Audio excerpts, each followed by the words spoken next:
to today's episode of Decisions Now. I am your host, Erin Pearson, and I'm very excited to have an old friend joining me today. As our guest, we have Justin Berger, who is the Chief Operating Officer at 7 Knots Digital. Justin, welcome, and thanks for joining. Thank you, Erin. Thanks for having me. It's good to reconnect. Yeah. So, Justin, can you start by just giving the audience a little bit of background on what is your role at 7 Knots Digital and the type of clients that you're working with? Yeah, I'd be happy to.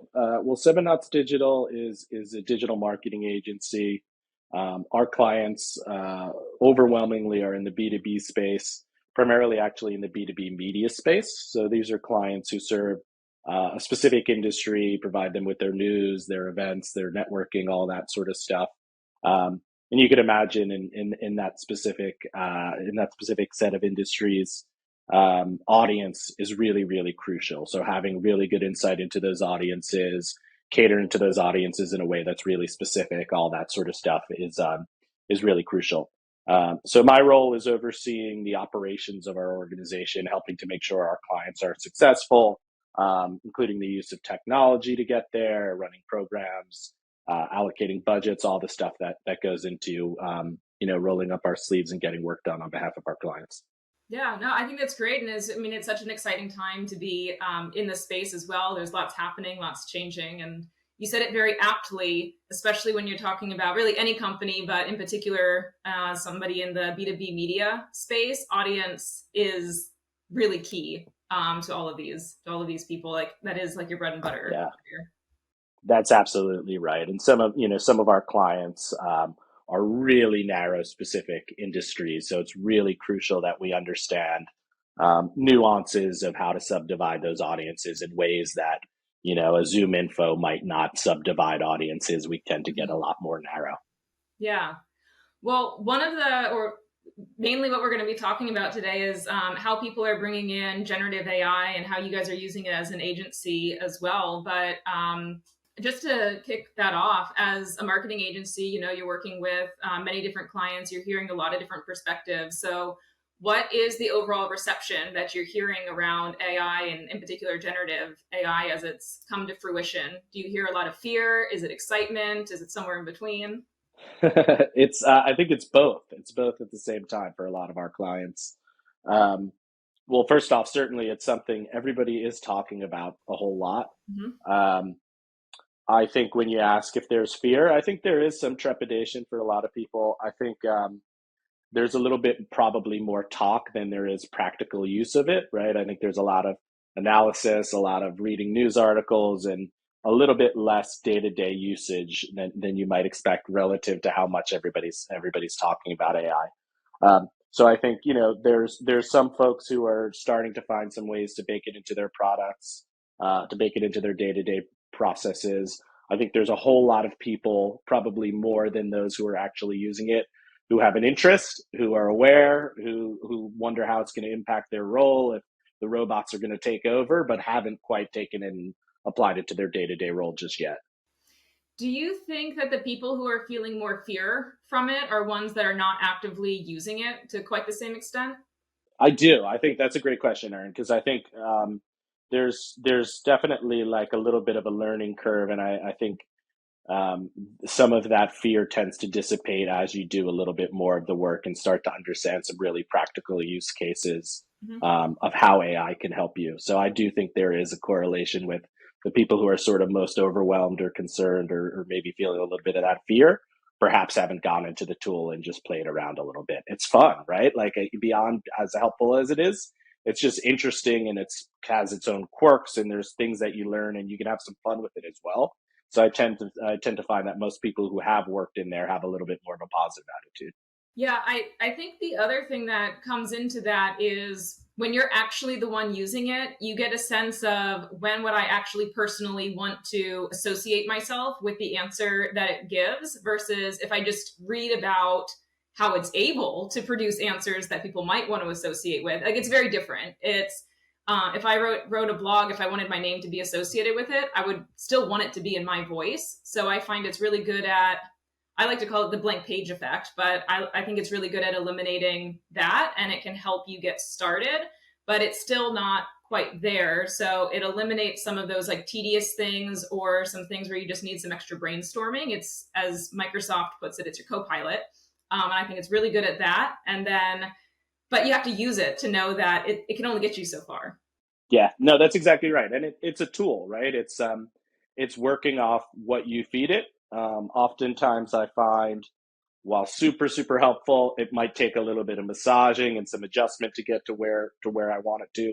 So those fears again of like the robots taking over tend to dissipate quickly because you realize it's a tool, it's an accelerator, but it's not something that exactly just kind of turnkey spits out an end result just quite that easily. Yeah. So you said that a lot of people aren't quite using it yet. But for those that you're working with that are using it, whether it's internally at your company or it's within the clients that you're working with, what are some of those common use cases that they seem to get started with? And why do you think that that's the area that they're leaning towards first? Sure. Well, I think both because these are areas that our organization focuses on so much, and because the Chat GPT and other AI tools are really predisposed to be helpful here. We do a lot of audience work, a lot of audience research, a lot of account universe creation. We might go into Chat GPT and say, "Hey, we're looking for all the best brands in, let's say, B2B construction, right? Who are the accounts and the companies that are building the most buildings in the United States, right? And we could have ChatGPT sort of point us in the right direction, give us the URLs of those organizations, help round out an understanding of what the top brands are in that space, and then it'll also help us speak to those folks, right? Act like a marketer and talk to the people who are in this really, really specific industry. Tell me about the personas that are most common there. So I think, Erin, it's both because that's where we do a lot of our work, and we have spend a lot of time and effort there, and we can use some of that accelerated impact there, right? We can take some of that effort that's used to be manual and human off our plates, but also because the tool is really good at that, right? It's I know ChatGPT and some of the other tools may be looking at I think it's search results up until 2021, right? But if you think about looking at an industry and looking for the top 50 companies by revenue, tends to be fairly accurate, right? If you don't have the biggest movers in the last year or two, but you're starting to create something and you're starting to get a sense of who's out there, it gets you pretty close. Mm-hmm. Well, I think at the end of the day, if you're actually asking it for data, whether or not it's up to date or from 2021, these tools have a strong rate to hallucinate, as well as they put it. So you have to validate all the data regardless. So even if it did, it's not always trustworthy data. I know personally, I've put in prompts that I didn't even ask it to come up with data or anything, but it decided to spit out statistics, and it put it like quotes, and it said who these quotes are from. It made up names, and I'm like, I have no idea where I got any of this, but it sounds good. You can't use it, but I mean, it sounds fine. Yeah, well, and I think it also that goes back to what is it you want to ask these tools, and where do you want it to take, where do you want it to take your projects, right? So I think where you're looking for something really exacting, where you're looking for the most up to date data, there's some caveats of where you're going to use it. But if you're looking to build a big directional universe of the types of organizations that are representative of a specific industry, it's really strong at that. If you want to look at the personas that might make sense within that industry, it's really strong, right? And then once again, if you prompt it, ask it for some work on personas, and there's some things you don't see, you could sort of guide it along and help get it to where you want it to be, right? I'm noticing that this is not present there, is there, right? And you could sort of talk it into getting you something that's a little bit more well-rounded, and it becomes a teammate, becomes something that's supporting you versus something that's doing all the work on its own. Yeah, no, I think that's great. And I think the research use case is oftentimes underused or perhaps just under talked about amongst many people, because people are really associating it with content writing or kind of like more job replacement type skills, because that's where I think the fear comes in. And so there's more attention Sure. on those skill sets, but it's that research that really makes you do your job a lot better. that I think are such critical ones, as you're saying as well, and they can really help somebody just get onboarded at a new company. Or if you're maybe you've been there for 10 years, but you guys are going after a new industry and you don't know that much about it, it can just give you a few talking points. So when you get on a call, you have a perspective to put in, or at least you have questions to ask. So then when you're talking to an expert, you can get better answers from it as well. So I think that that's a really cool use case. One of the Absolutely. Yeah, one of the things that you had said that you were doing is you've been trying it out. You had a persona-based campaign that you were running, and you did an A/B test on it. Can you tell us a little bit about how you came up with that and how it worked?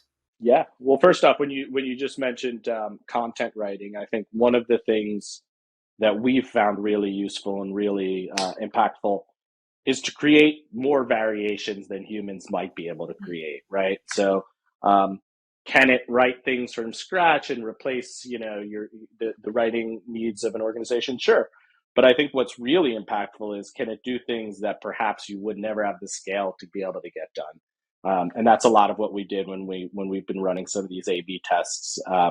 So what we've done, Erin, is we've taken audiences. We're primarily using email as a channel to engage audiences for a specific set of campaigns that we're doing.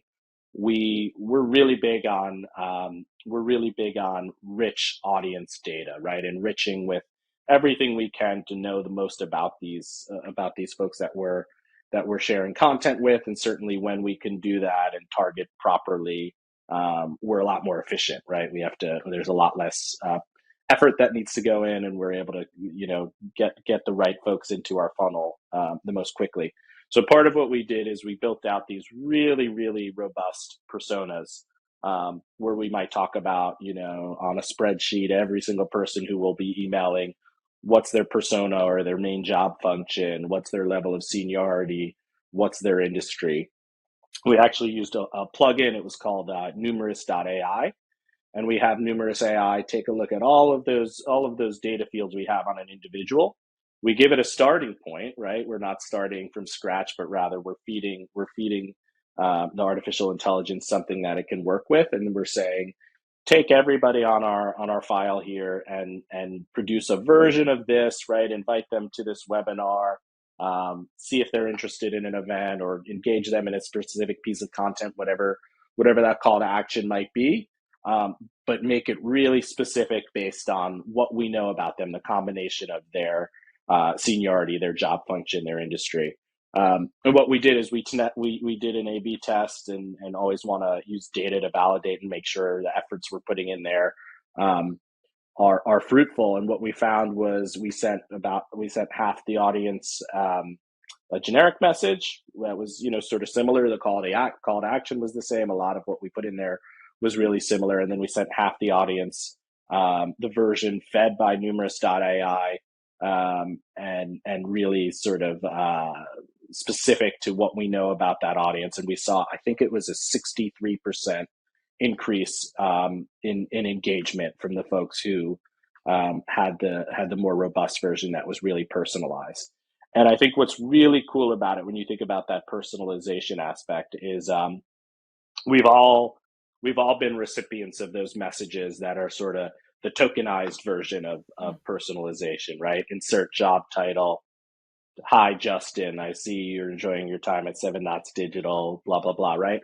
But by using this secondary tool, what we're doing is actually creating messages that sound a lot more human. It's not a puzzle where those pieces are dynamically inserted, but rather it's a separate message and a separate tone of voice that makes perfect sense to each individual based on their combination of values.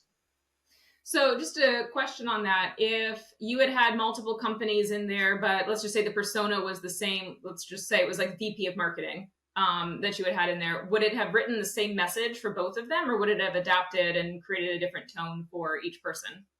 I think the combination was unique for each and every Mm-hmm. individual. There were some recurring themes, right? So it might think about a VP of marketing and, digital analytics being an area of focus, right? So it'll sort of touch on those same areas that the personas are interested in, but you might have two different VPs of marketing who have the same areas of focus, but different industries, right? So it's all of these sort of infinite different combinations. But there's certainly some recurring themes because it is zeroing in on what we know each of those personas cares about most. Yeah, no, I think that's really cool. And if I'm not mistaken, numerous.ai, it also works in a spreadsheet format.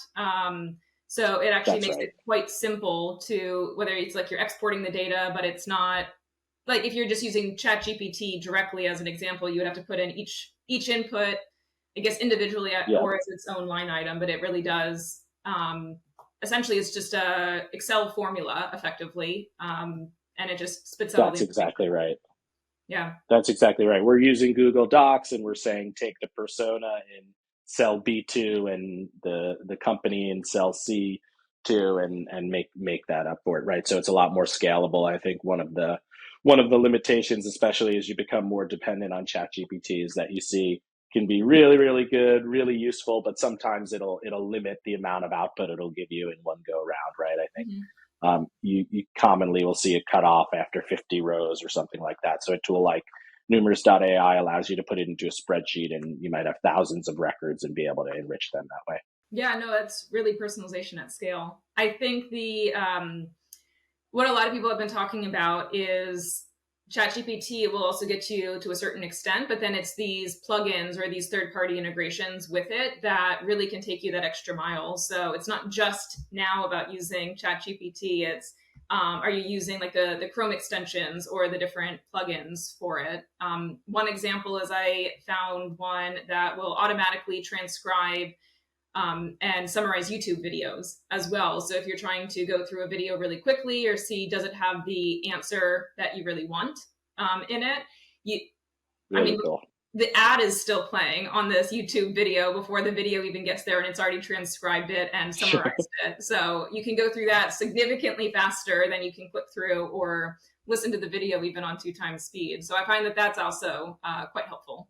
I love that. It's almost like Fireflies is recording your own internal meetings, but you could use this tool to look at YouTube and dive in faster than you'd be able to by just watching. Yeah. I think another common one is like just note taking as well. So you can have AI integrated into, well, we could have it, we don't, but we could have it integrated into this podcast right now to have it automatically transcribe and summarize it for us also. But Justin, you actually wrote a really nice article on using ChatGPT in B2B marketing. So, what are some of the tactical advantages that it's really helping people with, and some of the areas that you spoke about in that article? So yeah, there's a lot of ways I think that folks can get started with using AI, and I think like we were talking about before, there's that fear out there. Not everybody, myself included, is somebody who's writing code or super technical. So I think it's really interesting to focus in on what are some of those starting areas where people can get to use ChatGPT without necessarily being an expert or having a ton of experience. We spoke a little bit about building out account-based universe, looking at the top organizations in an industry. I find that that's a really useful exercise to run through ChatGPT. Another one when it comes to content, and you were just talking about content and maybe capturing notes from a call, maybe taking a presentation you've done for one thing. I think ChatGPT, more than writing something or creating something from scratch, is really good at repositioning something. Or, if you're like me, I love really bite sized, short, snappy content. It doesn't usually hit the page that way. So, can you write everything out and then say, hey, ChatGPT, distill this down to the most important aspects of it?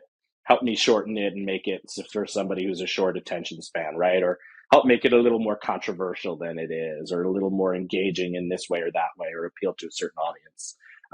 But also, can you take one thing that was created for one specific use case, a specific client presentation, feed it into ChatGPT, and say, hey, actually, I want to take this and make it an article, right? And I think reformatting and taking content and getting more out of it is another use case that I've seen that's really interesting. One of the things that I think that you touched on a bit that is quite good is the whole like repurposing different content or Another one is also for it to summarize what you've also written. And I think that especially when you're, launching a new product or you're trying to put something out to the market, if you can feed it into ChatGPT, whether or not generative AI wrote it, doesn't matter. It's just, if it summarizes it for you, does it have the takeaways that you're also intending for it to have? And what's quite smart is you can also ask it why or why not. Like, why is it pulling out these as the key points? So then you can also improve on what you're doing. Or I think you said it nicely, it can create catchy headlines. So if you're writing an article and you want something maybe controversial for Twitter, or I guess X now, and then you want something more professional for LinkedIn, it can help you repurpose your content. So depending on the audience you have on different channels, you can use the same thing, but you can put it just in different ways, and it can really help you do that. Or if one of these is not your strength, maybe some people are really good at more technical writing, whereas other people are quite good at creative writing. So it can also help you bridge the gap if you don't have the full crossover of a skill set. Yeah, that's really cool. And I like what you're saying there, right? It's in that use case, you're not talking about AI creating the content. It's almost being an editor or almost grading your content to see if it's doing what you want it to. And yeah, when you talk about a catchy headline, when you talk about tone of voice, or taking things and adjusting it, I almost use ChatGPT frequently like a thesaurus, right? Where you'd use a thesaurus on an individual word basis. I might take a subject line or a headline of an article and say, what are some alternate versions of this you might suggest? And what's interesting is I find more often than not, there'll be like little nuggets that I like from more than one, right? I'll say, give me 10 suggestions. I tend to take it not wholesale, but rather take piecemeals, little elements of each of them and plug them together. Again, a really good validation to those who are fearful of the robots taking over, that you've got an opportunity, and it's helping get those creative juices flowing. It's helping to give you options, but it doesn't need to be a hands-off exercise where it becomes no longer human. Yeah, no, I agree with you. And actually, just earlier today, I was using it as a thesaurus we were struggling to come up with different words. So I kept trying to type in prompts to say, help us think of a word to fill in the blank here. So as you're really talking about this with the different companies and as they're bringing it in, how are you working with people on change management to help them better adopt it within their organizations? Yeah, I think there's a few things. One is finding those small wins, rather than thinking about it as how are we going to incorporate AI into our business and turn everything on its head and create 200% efficiency. Are there little tasks here and there that maybe you've got people doing, maybe you've got vendors doing, and you're associating dollars to it that are possible to do in this way? And I think the more you can get in there and find some small wins, the more your gears start turning and you're finding ways to use it more. I think another one is working, and this is something we do a whole lot at Seven Knots, is we get together and share our success stories and save our prompts and share those prompts so that others in our organization might be able to replicate them. Especially for somebody starting out new, you might not know exactly how to use the tool. But by having somebody share something and say, Erin, I know you're creating a lot of headlines for your podcast. This is a use case that I've used before. Have you tried asking ChatGPT to provide you alternate versions? Hey, here's the way I did that another time, and here's the results I got. So really, by sharing those wins and sharing the prompts specifically, it's a good way to help scale the successes. No, I like that, especially trying to drill into use cases that people might just have in like autopilot for themselves, that they've been doing it for years and they haven't even thought, oh yeah, I can have ChatGPT I can ask ChatGPT or a generative AI tool for help with that, because it's just like so ingrained in their own personal workflow. So I think that's great. And even if they don't use it, to the subject line example you were given earlier, it can help inspire them to come up with a new idea. I've done it plenty of times where I've asked it to help me write a post on something. I use none of the post that it wrote, but all of a sudden it's inspired something in me. And now I can write my own post a lot faster as well. Yeah. Yeah. Well, and seeing what you don't like about it is interesting too, right? Mm-hmm. Here's something ChatGPT is spitting out that doesn't feel right to me, so I'm going to avoid that tone of voice, and I know what not to do as well. I Yeah. love that. Yeah, that's great. So, Justin, my last question for you is we talked a lot about how to use it. So, for somebody who hasn't used it yet, what is the best way that somebody can actually just learn how to use it? Well, I think you can go into the tool that you mentioned, Erin, have YouTube videos summarized for you. No, but I think leaning on folks in your own networks, in your specific industries, or your own organization, to understand how they've seen success is really helpful. If you're a B2B marketer, you might hear some of the things that I'm talking about and find a use case. If you're working in another field, or have another type of role, you might be better to talk to others who've gotten practical use cases. But I think a lot of it is boiling down what feels like this really big sea change in technology down to something that's really practical and has a couple of use cases. And I think getting those small wins, once again, is really important. So encourage people to play around and find some areas. And almost to a one, the folks I know who've gone in there actually end up enjoying it and seeing it sort of like a game and getting better and better at it over time as well. Yeah. Oh, that's great. And I think it is a lot of fun to just play around with. I think the first prompt I ever used was asking it to write me a song about something related to work, but in the theme of Taylor Swift. And it's just you just have a good time playing around with it. Oh, I love that. We could all use a little melodrama in our work life. I love it. Absolutely, yes. Well, Justin, it was great talking to you today. Really enjoyed the different ideas and inputs that you had for all of this. Yeah, likewise, Erin. Thank you so much for having me. All right, thanks. Thanks for listening to this episode of Decisions Now. Check out all episodes at evalueserve.com/podcast, and don't forget to subscribe for future episodes.